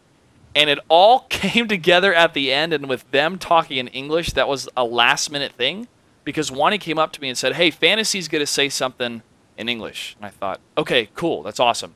So I'll make sure he takes the mic and he talks, and then he gets it back, and we introduce the next player. And then JP comes to me with this list, and it lists 4 other players are going to say something in English. So I mark my card to make sure I know. And then when we do it, everyone except Calm says something in English, and then Letta does a backflip. So that I was as surprised as that crowd, man. But that was so cool that they did that. That they felt comfortable enough to do that on that stage, and that crowd, man, was so into it, and I'm so grateful for that because these players deserved every ounce of passion that we were able to give them. They had a great time. They enjoyed their time. They had a lot of good things to say about their time at Major League Gaming and the American scene and the American fans and how they felt being out there. And I'm so pleased that it turned out the way it did. What did you guys think, starting with you, Wigan? It was perfect for me because something happened that I was hoping for, like literally the entire weekend. You had Flash come out last, and the crowd just started like chanting for him before you were even finished with your intro, and that was like it was like the perfect moment. All I wanted was a Flash chant the entire weekend, and I got it, and the crowd delivered. It was awesome. So, like the whole thing was like perfect in my eyes. It led up to the people that everyone was like super excited about. The added English and the backflip and stuff like that just got everyone like there was just like instant hype, instant like this is what I wanted from the weekend. So yeah, man. Galen? It was just cool to watch. I mean, Leda's backflip stole the show, dude. That was just amazing. Those nerds got swagger, man. All those guys, you can tell they're professional entertainers. Yeah, they are definitely professional entertainers. Like the way they just handle themselves on stage, just everything from like their body language, like their posture, and how they communicate with the crowd. I mean, those guys are real professionals. So it was very cool to see them all come out the way they did with some excellent hosting, by the way. Mm-hmm. Thank you. Tiberius, you were over at the League of Legends area. What did you think that we drowned out everything going on over there? What did the League crowd think when like everybody just starts chanting? First off, I was over in the StarCraft crowd during this intro. And 2 words. You were in the right place. 2 words. Nerd chills. Yeah. But I'm really glad Lee didn't come out dressed as a girl like he has at other Pro League intros or whatever. Because he has dressed very convincingly as a girl in the past. And I really liked your Michael Buffer impression, Josh. I just wanted you to say, let's get ready to rumble. No, man. It's Are You Ready? That's the clutch way to do it. So I know. It was very good. It helped build the hype a lot. Well, a host is so necessary for these events because that's what their job is. And it's taken esports a little while to recognize that, and I have gotten better and better at doing it because I've done it more and more. It's just like casting. The more you cast at a live event, the better you get at doing it at a live event. And so I'm grateful to where I was as a host, skill-wise and experience-wise, to be completely comfortable in my element, and that's what you guys got to see. So I'm grateful for the opportunity. I'm so glad that I was able to do it, and I'm grateful for all of the amazing comments I've been getting, the followers, Blizzard thanking me. So hopefully there'll be a lot more of that in the future because that's what these players deserve, man. They deserve the crowd to completely support them. Completely. On their feet. Chanting. It was a beautiful, beautiful thing. And once again, you guys can watch those YouTube videos, and one of them is from the back of the League of Legends crowd, and you see people's heads turn and look over at what's going on at StarCraft 2, and you can, it's so cool. Everybody's standing and going nuts.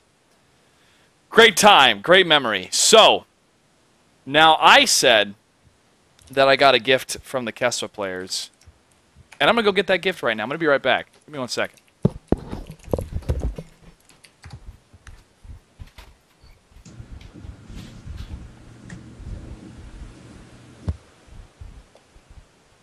I have my nerd swagger. It's like swag here too that I brought from you, Nick. This, ladies and gentlemen, is Stork's jersey, signed by the players. That is pretty cool. That is extremely cool. That needs to be like framed on your wall, man. I know. I got to figure out how I'm going to frame it, but I was very, very, very, very, very humbled by Stork giving that to me. They are super nice. Good cooks, too. They made me shin noodles, man. I love those things now. I'm going to buy so many of them. But they're really nice. They're really cool. They're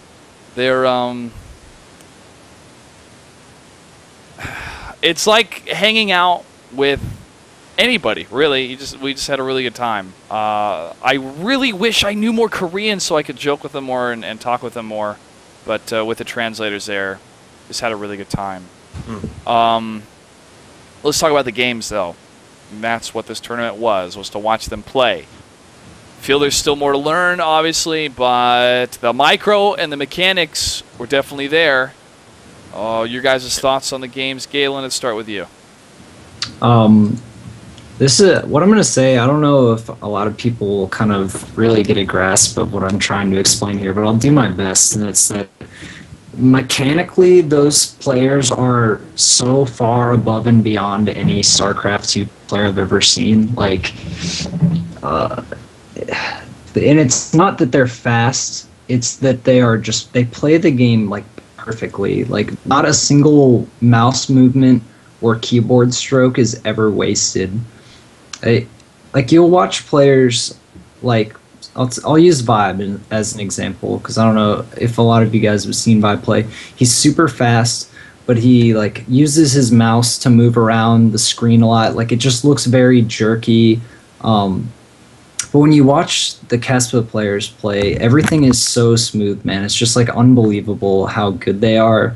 And they're trained. You can see that they've had a different type of training than all the people that are playing now. Like, the game just looks different from a first-person perspective. Now, strategically, they just aren't at a tip-top professional level yet. And I don't think it will take them very long once they actually start playing StarCraft 2 full-time, which I'm not sure we know exactly when that'll be yet, but... after this OSL season. Yeah, so it'll be full-time. So once they do that, I think it'll take them like a couple of months, like 2, 3, maybe 4, and then they'll be the best. Because just from a fundamentals kind of standpoint, like, you compare it to any other sport, like they dribble the basketball better, they shoot the basketball better, they swing better. Like, their mechanics are just so much better than the people they're playing right now. It's unreal. Wigan? I mean, I guess mostly what I'm going to do is reiterate what he was saying. Like, I got to watch over Solkey's shoulder in the first round, and like I was like blown away. I was like, wow, this guy's like literally going to be the best Zerg in the world within a year, probably sooner. Like, they play the game like, you know, like a long time, for a while, people have been saying things like, oh, if only Zergs, like, why don't Zergs burrow Banelings behind armies? Why don't they do Nidus Worm stuff, all the, you know, stuff like that? Or why don't Terran players just drop everywhere at the same time? Like, they do that stuff. Why don't Zergs put creep at every expansion with a burrowed Zergling there? Like, Solkey did that every single game. Every single game. Yeah, they do that stuff, and these guys are like, some of these guys are at a pretty high level. Not like they're not going to go win like a Code S tournament. They're not going to win an MLG right now, but they're playing at a high enough level that without the kind of game knowledge you would need, that they can still take games off like extremely good players. Like Flash is already like fucking, like, I'd put Flash in like almost any tournament right now and expect him to win some games. I don't think he'd win the whole thing, but like, he watched Marine King play for a day, and then almost perfectly copied his style, like, to play against against Solkey, right? Wasn't it Solkey? Yes. Yeah. Like, they're gonna just completely destroy people eventually. Yeah. Oh man. Like, the StarCraft 2 players right now are really gonna have to step their game. They're gonna have to really take it more seriously. Yeah. Well, Tiberius, did you have anything to add in that, my friend? I don't know the game well enough to comment on their level of play. That's okay. That's okay. If you watch a lot of StarCraft, and I you enjoyed watch watching them first-person play. video of That's them all. playing, you'll be like, "Wow, what have we all been Yeah. doing for the last?" I mean, and honestly, I think that's the point that the spectators aren't really going to get. Oh, actually, I haven't been able to watch the streams of the events because I'm there, but you guys show their first-person view on stream too, or is that Yeah. just at the events? Yeah, the premium streams, Yeah. you could like just watch that. Like when they were Okay. playing, like when Flash was on main, I didn't even watch the casted screen. Sorry, I had a PC. I just watched Flash's screen the whole time. Like, And that's actually they're doing it now, so that's a direct feed from their PC, right? It's not like in the replay client of StarCraft 2. Yeah, it's a direct feed. yeah, it's direct feed. Okay, that's what. If anybody's wondering how good those guys are, you need to go and watch that. Like if the VODs come up, or if you got a chance to watch it, like that was the most important thing. Like the way they move around the screen is like every StarCraft 2 player right now could take notes and improve just from watching that. Even if their strategy's bad, just the way they are mechanically, the way they move around the screen, the way they control their units, the way they macro, like it's just perfect. The mechanics, they're there. Yeah, They're completely it's there. so good. I foresee the Kespa players, not all of them, couple of them, competing in the open brackets in about 6 to 9 months. I see one of them placing in top 8 in 9 months, and I see one of them, the Ultimate Weapon, becoming a champion in a year. I give it a year for a champ, or at least in the finals. Flash said the same thing when I interviewed him. He said, when I asked him when will he be a Major League Gaming champion, and he said 1 year. So for where he is now, and that year, if he is completely devoted to StarCraft 2 within those 8 months, because I don't know how long this OSL season is going to go, he is going to be a force to be reckoned with, man. And that's not just hype. That is from watching the games that he did and to fully understand exactly what David Kim said, that they're not on the same level. They haven't been playing this game for 2 years, but they have been playing Brood War longer than people have been playing games in the competitive scene, quoting Tasteless. So very excited to see that. I am so excited that the entire StarCraft scene will all be on one page in the future. Blizzard is excited to see that, and when it comes to that, we are going to see some serious talent and some serious production coming out of Korea. And with that partnership that's going on with Major League Gaming, I'm really excited to introduce more Kespa players, or to introduce more at the next event. We'll see what happens, but hopefully there's a lot more to come. Let's shift gears now and talk about the Spring Championship. First of all, I really want to thank the Anaheim crowd, because that moment was perfect. That crowd was so loud, on their feet, going crazy, showing the world what esports was all about. And Max Pearson, who was doing the sound on the stage, turned up the lobby music in StarCraft 2. That's where that music came from. Somebody was in the lobby and it was playing the Wings of Liberty theme. And it fit perfectly with what was happening, and it ended right when we threw it back to the main stage with Tasteless and Artosis. That was production magic. That wasn't planned. And when I heard that music in my ear, that caused this aesthetic power to like burst within me, and I feel the crowd could feel it too. That's what music does, right? It stirs something inside you. And that's what it did to me on stage, and it was doing the same thing to the crowd, and I'm sure it was doing it to everybody that was watching from around the world. That was so, so cool, and I haven't felt that since BlizzCon. And Galen knows what I'm talking about. Oh yeah. When we were at the MVP MMA GSL Finals, that was incredible. So I really want that feeling to continue into the awards ceremony, man, that there needs to be something fixed to make the awards ceremony bigger, not just let's take a break, then have an interview with pictures with the trophy. There needs to be this huge celebration, you know. But let's talk about Alicia. Slayer's Alicia makes it to the finals. He's been to a couple MLG events before, but he goes all the way.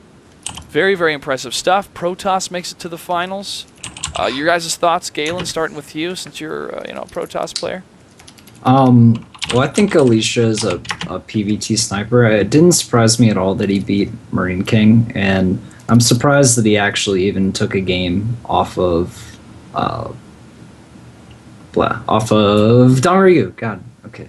Just being retarded there for a second. Yeah, I was actually surprised because he doesn't play very well PvZ. I have learned a lot from him in the past for PvT, and I think that PvT, like in the stage of the game that it ends up getting to now, I think ends up being a little bit Protoss favored. So. That didn't surprise me at all, but he played pretty well to get there. I think he played mostly PvPs and PvTs to get there. Like I remember him beating Puma, he beat Sase, he beat Inori, and yeah, so he didn't have to play any of the really top Zergs until DRG. I think, for example, that Stefano would have beaten him if they had ended up playing. So, but yeah, congratulations to him. He played his sniper role very well and was able to get pretty deep. Very well, very well. Wigan, your thoughts? You're a Terran player, but you watched him. I think everything's been covered, man. Yeah, me too. I just wanted to see if you want to say anything else. It really was.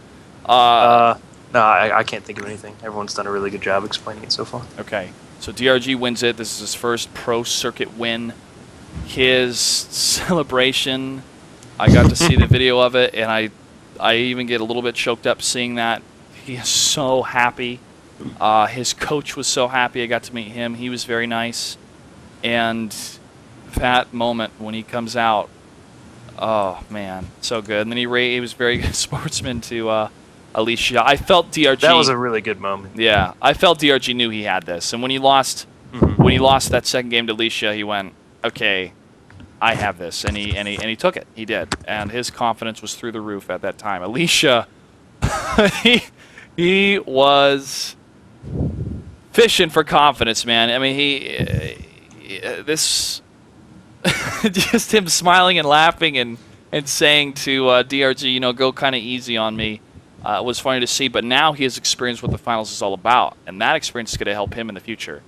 It's not just how you play on a computer in the comfort of your own apartment. It's how you play in front of thousands of people watching you live and millions watching around the world on camera that proves the kind of professional player that you have to be.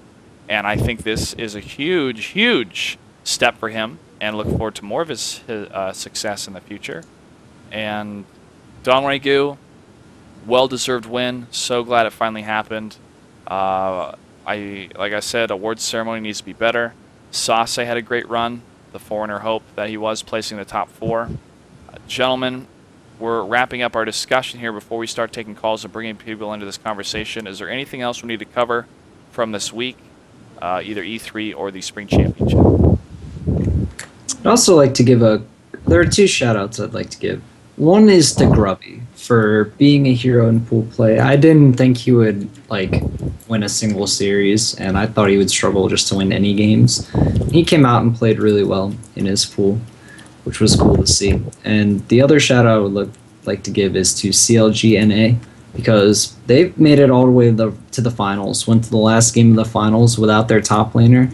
And Voyboy is so good, man. Like, that guy, he makes the sickest plays. Like, every time I watch him play Lee Sin, it's like an art form, and it makes me want to play Lee Sin every single game.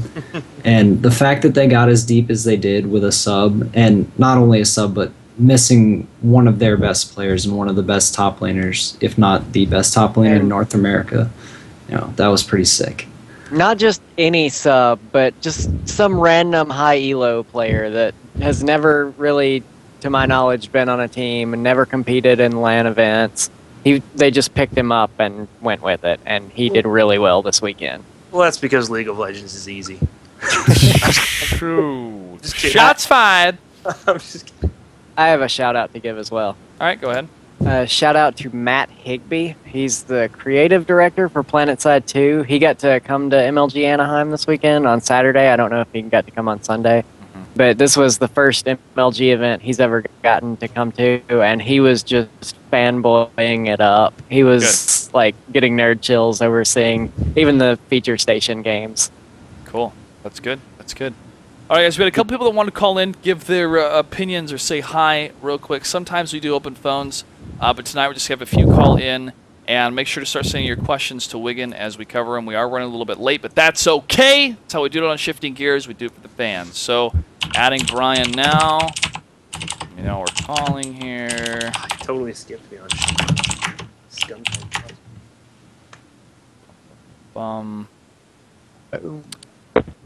Brian, welcome to Shifting Gears. How you doing, buddy? Hi, how are you? Good, good. What would you like to say? I would like to say thank you to all the MLG production members, all the staffs, you, and referees who refed all the matches, and players, spectators, everyone who was present at MLG Hanheim this past weekend. Was it a big weekend for you and for the other Koreans? Did they say that it was a really good event? Sorry? Did you feel it was a really good event for you and for the rest of the Koreans that you spoke to? Yeah, I mean, the schedule got changed compared to the previous Pro Circuit events. Uh-huh. So it was a lot more physically exhausting, but in the end, I think, MLG Anaheim is the event that has the most crowd. So I think overall, the Korean players were satisfied with it. Good. It's good. Now, what are your... Thanks for saying all that about the staff and stuff like that. Especially if we get called out on Reddit for stuff, it's nice to hear people that are happy with what we do. You know. Yeah, I heard of it at the beginning of the show about it. I think I have a small opinion on that. I think that I can understand that sometimes. The officials are all human beings as well. So some officials seem to get a bit emotional and kind of speak a little bit in a vehement way. So I think that's why there is some clash between like the officials and the players who don't have the passes and so forth. But I think overall it's fine, and I can understand the opinions or point of views from both parties. Now, Brian, what are your plans for the future? Many people have not noticed or will probably not, because I'm not popular as Clutch is. No, Brian. You work a lot harder than he does, though. No. Come on. Brian's the man. Yeah. He is the man. It's true. Thank you.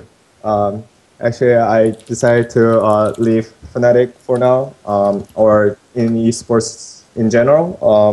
I'll be focusing a little bit more on the academia and prepare for entering graduate school next year. But that doesn't mean I will be entirely off the scene. I'll be still cheering for my favorite players and good friends of mine, as well as all of you people who are esport fanatic.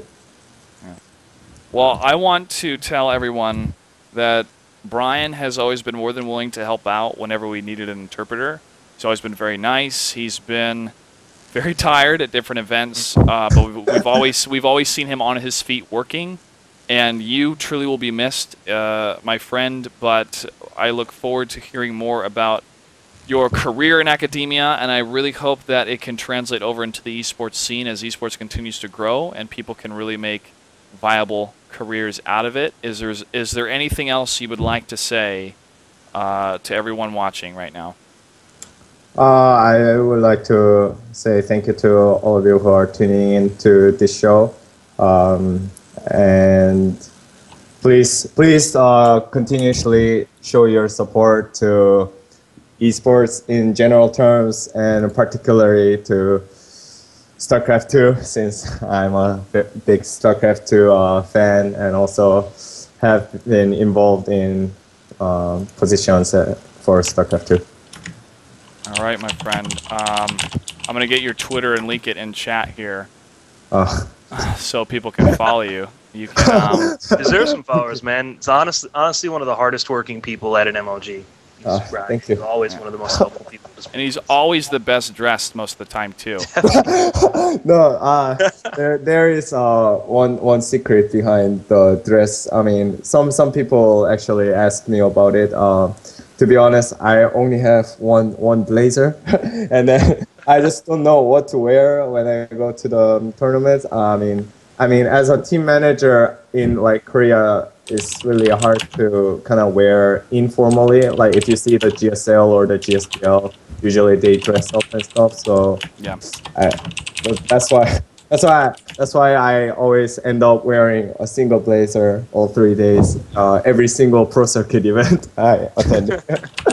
Hey, I always brought a blazer to events, and look what happened to me, man. So it's nice always having a blazer on you, bringing that. Well, you guys can follow Brian at DoubleDBChoi. That's DoubleDBChoi. Brian, thanks for coming on the show, man, and letting us be the kind of the delivery of your news of what you're doing. But we truly wish you all the best, and we hope that you continue sticking with the scene. I'm sure you will, and esports will definitely miss you and has grown because of you. Thanks for all your hard work. Thank you. All right. Thanks for the invitation tonight for the show. I really appreciate it, and then I hope see you guys in the near future as well. All right, man. Best of luck and take care. Yeah, thank you very much. One of those guys you meet and you just know he's going to succeed in whatever he's trying to do. Yep. He's always got a smile on his face, and he's more than willing to talk to you, man. More than willing to help out. So he's going to do well in life. All right, we're going to add another Brian, cameraman. Worked with him at E3. He did a lot of videography at the Spring Championship here. Get him into the call. He had some thoughts about the player pit and that kind of scenario. Brian, you're on Shifting Gears. Hello. Hey, what's up, Clutch? How you doing?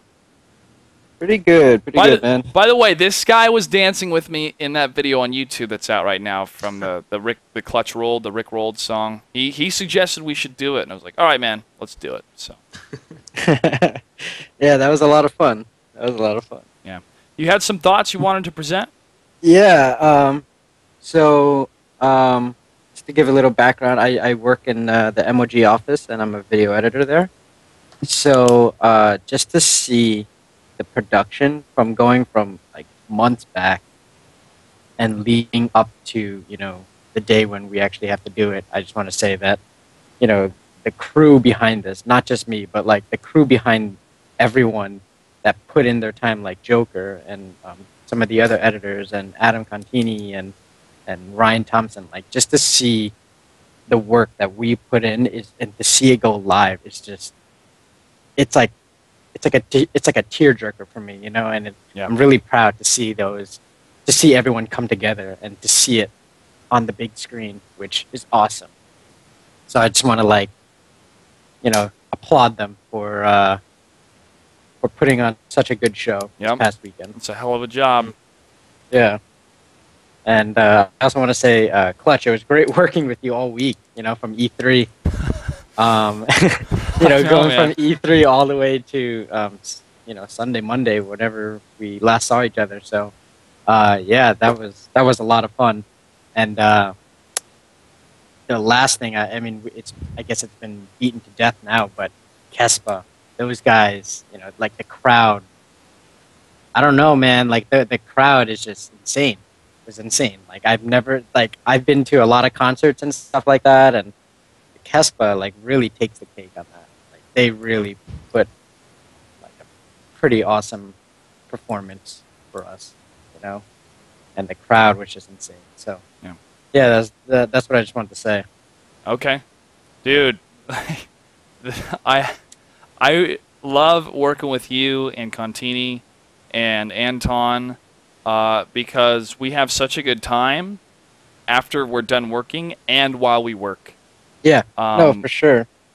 And that means a lot to me. Even coming back to my apartment, and I live with people that didn't watch anything that I did, my roommates, and I tell them what happened and different tweets that Sundance put up, and they light up and go, "That's amazing," and then they move on. I look forward to the day where I can go to a place and go and hang out with people after an event that are so like-minded, or we're there, hint, hint, like moving to New York, to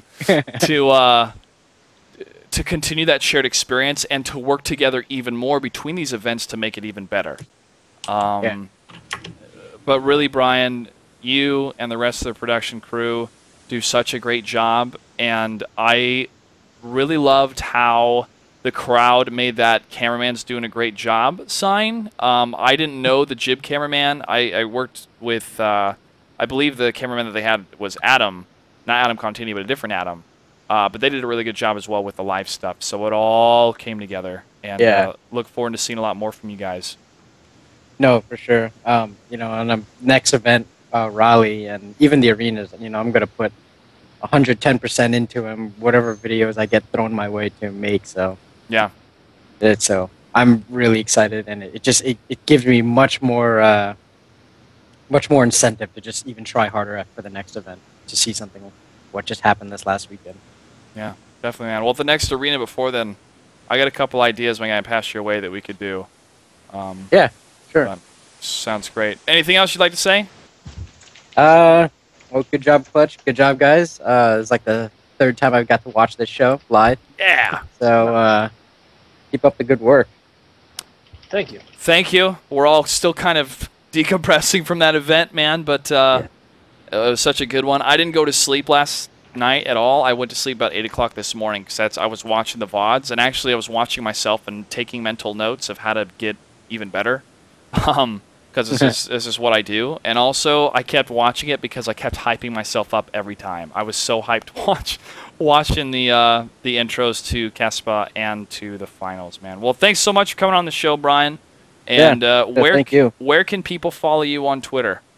Twitter.com/letsgohome.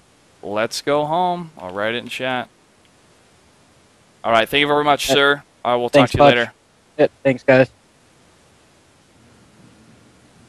All right. Well, it's time for questions. Wigan, I've seen you've been typing them in here. Yeah, let me double check to see if there's any more. Okay. People want to see you and J-Dong have a dance off. I will talk to J-Dong. That might be a thing. So, we'll see. I see one here. Clutch, can you describe the feeling of being in front of a crowd that size, cheering that loudly? Well, visually, I remember a scene in the Two Towers, and it's when Wormtongue goes to the top of the tower and Saruman opens the door and you see all of the Urukai chanting just really loud, and he's so overwhelmed by it that a tear comes down. And to some people they're like, why did he cry? But it's so overwhelming to see that this wave of emotion takes over you, right? That's a visual way to try to represent how I felt. I wasn't trying to fight back tears when I was on stage because I was present in the moment and performing, and that was very important to me. But when I was sitting on the chair, when I was sitting on the chair and thinking about being a Brood War player as a teenager, and Wigan telling me about Boxer and just these people's careers and how the Korean scene had been for years, but it hadn't been here in the West, and one day thinking that it would be here in the West, and then to be there for that moment and to take so seriously the role that I had to play to introduce them here as they were ambassadors of Kespa, that was hard to fight back tears, just thinking about that. But when the time came, I was on. I was performing, and that's what it came down to, man. And that's what it felt when that crowd went crazy. That was all of that preparation, that passion coming to life, seeing them cheer. So I hope that answers that question. Next question is for Wigan. While watching MLG, I noticed Stefano looking at his phone in between sets. How does MLG control the possibility of phone cheating in some way, shape, or form? Not accusing Stefano of cheating, just visually it looks kind of uh-oh. I didn't see it because I'm not the main stage guy. Was it his phone or was it like an iPod? Because a lot of players will bring iPods because we don't let them stream music or basically use the internet browser at all. so that's the only way they can listen to music while they're playing. People, I don't know if people are supposed to have their phones in the booths. But either way, there's a ref that's like watching everything. There's a ref that's on main stage, and his job is literally just to like stare at Stefano's screen. Oh, was it a okay? I don't know. Like honestly, the specifics of rules aside, the biggest way we prevent cheating is just by actively watching the games, watching the players' perspectives, checking on what they're doing, and stuff like that. So that's, I mean, I guess that's the best answer I can give as far as how we control the possibility. That's part of the reason that the player pit thing happens, is because if anyone was ever going to cheat, it'd be at that player pit, right? You could have a friend sitting, right behind the person you're playing against. So yeah, I don't basically know. it's like literally like manpower on the ground by watching everything we can, making sure someone's witnessing every game that's played. Yeah. That's how we do it. Okay. Next question from King Coop 4. Not sure if you guys read Idra's post that came up during the show yet, but what do you guys think about the conditions of those playing in both the World Championship Series and main MLG event? Apparently Idra and In Control both got eliminated from the World Championship Series right before getting a loss in the main event. Was it too much, both the World Championship Series and the main event? I guess is what I'm asking. So was it too much? It was definitely a lot. I think it was too much. I think, I think it was too much in retrospect. The biggest problems with stuff like that is the limited time we have to work with and the limited space we have to work with. And I think that was just a little bit too much packed into one small area in one small time frame. It was very hectic for players. It was hectic for staff. It was hectic for the tournament organizers. It was just very hectic. People had constantly go from games. The schedule got all pushed back and everything like that. I mean, well, it was the first time they'd done something like that, so now we can learn for the North American finals. Yeah, I mean, there's no way to like prep for something like that. You have to learn from your experiences. Yeah, and I think that it should go without saying that everybody at MLG is interested in trying to provide the best experience we can for the players. So if it's too much, then people will do their best to try to improve conditions. So well, we'll see what happens. Any more questions you guys picked up?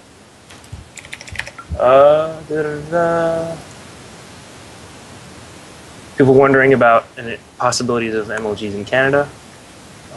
NASL will be in Canada. That's a big deal. That is next month, so I'm looking forward to that. As far as Major League Gaming, I don't know, guys. Ask Sundance. We're just private contractors. Yeah, I wish we had more say in this stuff, man. Yeah, and I wish we could be the movers and shakers. Gosh, man, I wish I had some say. I mean, I can throw some confetti if we need it for the finals. Just take the cue cards and chop them all up. That's what I do when I'm done with the questions. I rip them up. So at the end, maybe have them float down. But there needs to be something. It needs to be better. It needs to continue.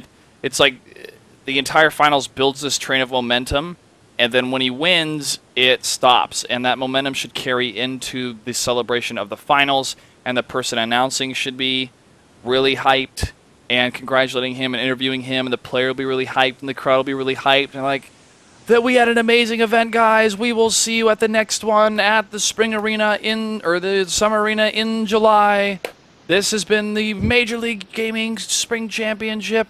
One more time for Dong Regu, and they cheer, and then the credits roll. That should be it. Good night. Yeah, it should be like music, confetti, whatever. Yeah, and it's it not like I don't even know if we need. I don't even know if we need the casters on stage. I don't know. But like again, I can't control that. That's MLG's production. These are just my thoughts. Guys, we've talked a lot on this show. There's a lot to cover. A lot of great stuff happened this weekend that Blizzard is happy about, Kespa's happy about, the Korean television president that called MLG and said I did a great job is happy about. So A lot of people are really, really happy with that entire event, and I'm glad we could all deliver, man. And the players could deliver, and I'm glad DRG is a champion. More Kespa players in the future, I hope. We shall see. But for right now, it's time for us to say goodbye until next week. Next week, I will have Julia from Check 6 joining me. We're going to talk more about what the open bracket's like, kind of the minor leagues that are going on, how somebody can try to break into the StarCraft 2 scene as a player, and kind of the Canadian scene right now. She's up in Vancouver. Canada is really big into to esports, as we've seen from Montreal and the Vancouver, Seattle area. So talk about that. So that'll be next week, same time, 10 p.m. Eastern on this channel. And we will start with shout-outs. Wiggins, starting with you. Shout out to Zombie Ritual for recognizing me at MLG and coming and saying hello. That was pretty cool. It's like nice. One of the few times I've ever been recognized for doing like this kind of thing in the real world, so that was pretty neat. Shout out to Brian again for just being an awesome player manager and being super easy to work with. Shout out to Chef, Idra, and In Control for making very sensible and well-educated posts about the player pit issues and stuff like that. And shout out to Subtle Brag here. All these guys, which are Nada, Boxer, Jaedong, Bisu, and Flash, that signed my Brood War battle chest over the course. They signed your chest, which I will be like framing and hanging on my wall. So shout out to all them and all the Kespa players in general that came over. But those are the. We should go to Michael's and see if they'll do a 2-for-1 special on framing, and we can split the cost with my jersey and your box. That's awesome. I'm into it. Let's do it. I need to get it framed. I need to actually get it framed. Yeah. Oh, and shout out to Tumba for just being the man in general. Yes, sir. Yes, sir. Galen? Well, since Dylan is not here, I'm just going to go ahead and make a shout out to Roaches from my boy Dylan. Thanks for having me on again, Josh. You really did a fantastic job this weekend, dude. You blew me away. Like, I'll be surprised if you don't get offered to host like every major tournament from now on after that performance. I don't want to see any more Anna Prossers up there. That's all I'm going to say. I like Anna. But you bring a lot more hype, and the crowd definitely reacts to what you do. And I don't know if, hopefully you guys watch and understand how much preparation that takes. I mean, I know Josh prepares before every event and is a professional, so that's why it looks and sounds so good. Thank you, sir. Well, maybe Anna and I could tag team one in the future. Yeah. That'd be cool. Sure.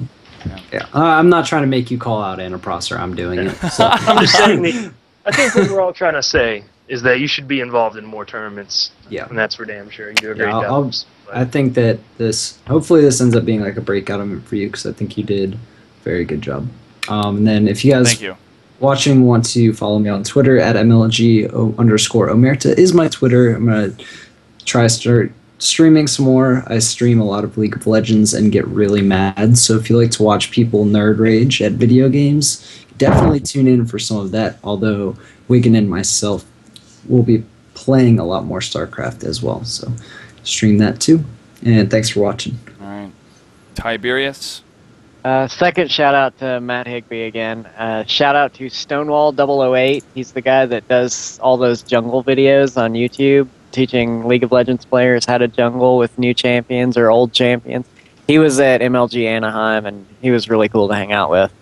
And shout out to SK, the former Halo pro. He was one of the refs for the League of Legends. So he's staying involved with esports despite Halo not being a title on the MLG circuit anymore. So shout out to him. Shout out to Froggen for being amazing. Needing people to ban his champions. Well, TSM beat his Anivia, so shout out to TSM. Yeah. Well, gentlemen, my closing thoughts, I want to say this. From the